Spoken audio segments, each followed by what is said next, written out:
3-point star, of course, Mercedes-Benz. But this is not about just Mercedes-Benz. Can you or can't you see the difference? The nose, of course, the front with the diamond-studded grille over there. Everything about it, you can see the fins, the deep front spoiler over there. It is, of course, the latest E-Class. And you can see the E-Class body. Beautiful mag wheels. All looking so good, aren't they? But, of course, this is the point of this test. Yeah, it's the E-Class Cabriolet, convertible, call it what you want.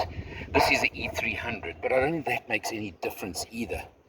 But you just look at these magnificent white and black leather seats. And even look at the space in the rear seat. It's got plenty of space in the back as well, hasn't it? This, as far as I'm concerned, if you look over here, you look over there, we're right at the Vaal River. We've taken a Sunday cruise like we do with Motor Matters, and we're in Parys. The one with the Y is unfortunately not the other one, but Parys in the Free State. And we've come cruising, and we fulfilled a little bucket list item of mine, where we've driven all the way here from Joburg, and we're going to drive back, top down, enjoying the limitless headroom in the back, in the car, of course, where there are no restrictions on headroom. Because isn't that what convertibles are about? This is lifestyle, lifestyle, lifestyle. That's what this car's about. It's not about performance. The 2-litre turbo engine, 190 kilowatts, is more than plenty. You don't need more power than that.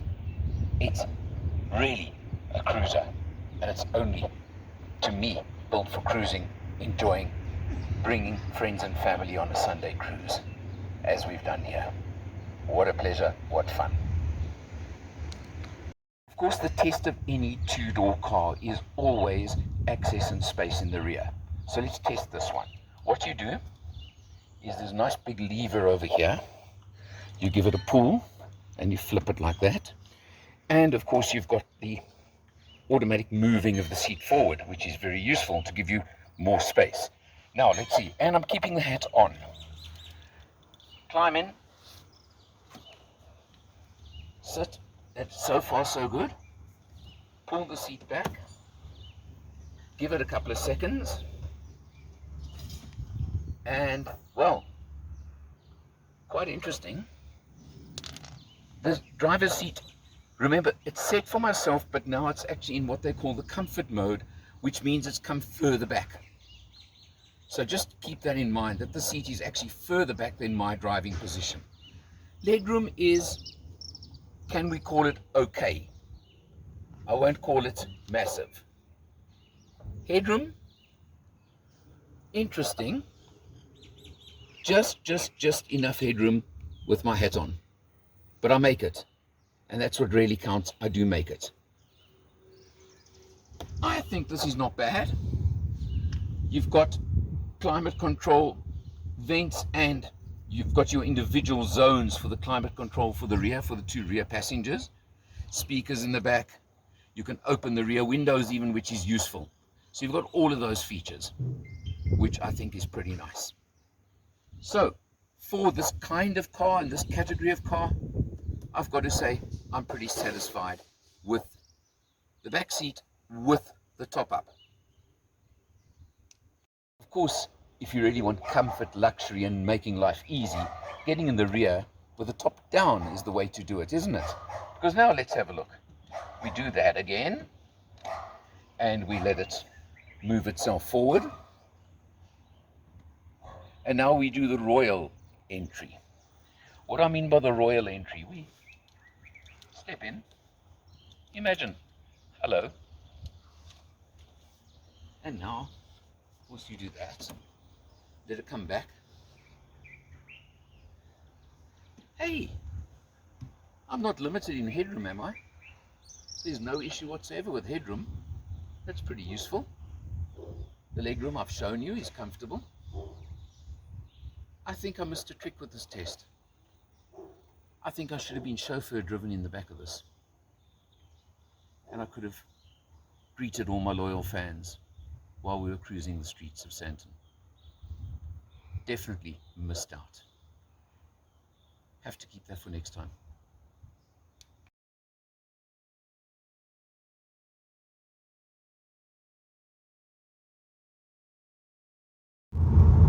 Of course, to me, this is the ultimate. I don't care about purists. I don't care about what other people say. Look at this. Hello. That's the point. I don't care whether you're my height or whether you're 7'6" tall. You're never going to have an issue with headroom, are you? Not like this. But just getting out into the country, getting to play, yes, play with this car, getting to play out here and enjoy this kind of driving. The fact that it is obviously a luxury, prestigious brand as well makes a bit of a difference. But wow, what a way to cruise. What a way to spend my Sunday. That's the best part of all. It's smooth, it's comfortable, it's got plenty of power for this kind of driving. If you got the money, this is the way to go. Behind the wheel, it's very standard Mercedes E-Class, which is certainly no complaint. Let's just look at one or two figures. Well, we've done 525 kilometers on this test so far, averaging 8.9 liters per 100. That's good enough, I think. Of course, now looking around, you've got the new E-Class steering wheel, which means you've got the haptic buttons on the wheel now and not the little push button ones you had before on both sides. It's got everything. Of course, it's got active cruise control, active braking. It's got everything you would expect from this car. I'm not going to spend too much time. It's got my bone of contention, as always with Mercedes, which is, of course, this stalk for the gear shift. No more comments, but you do have nice little metal, short little metal paddles behind the wheel as well for you over there. It's all there. Of course, you've got the beautiful wood grain type trim over here on the doors. You've got, and we'll talk about this in a few moments, seat heating and that button there. In fact, let's talk about it right now. That's the air scarf system. What is that? Well, it's Mercedes' system for convertibles where we'll show you a little vent in the headrest that keeps you warm with the top down. And let me tell you, it is super effective. In fact, it's a little bit too effective. And we experienced that while we were driving the car. It also does pump some hot air to rear seat passengers as well. You've got beautiful leather trim on top of the doors with the stitching. You've got all those sort of things, of course. You come across to the center screen over here. You can see the overhead 360 view and the rear camera, and it does have, when you come to a robot, the front camera as well to show you, I believe, for security purposes. You come down, it's all standard E-Class Mercedes, but that's a compliment, not a complaint. The gear, let's talk now. We haven't discussed the engine and the gearbox, of course. Well, E300 in modern talk does not mean a 3-liter engine. It means a 2-liter turbo that puts out 190 kilowatts and 370 newton meters of torque. But this car's not about that. To me, this is a cruiser. And boy, does it cruise beautifully. And we did that trip to Parys, top down, four of us on board. I loved every second of it.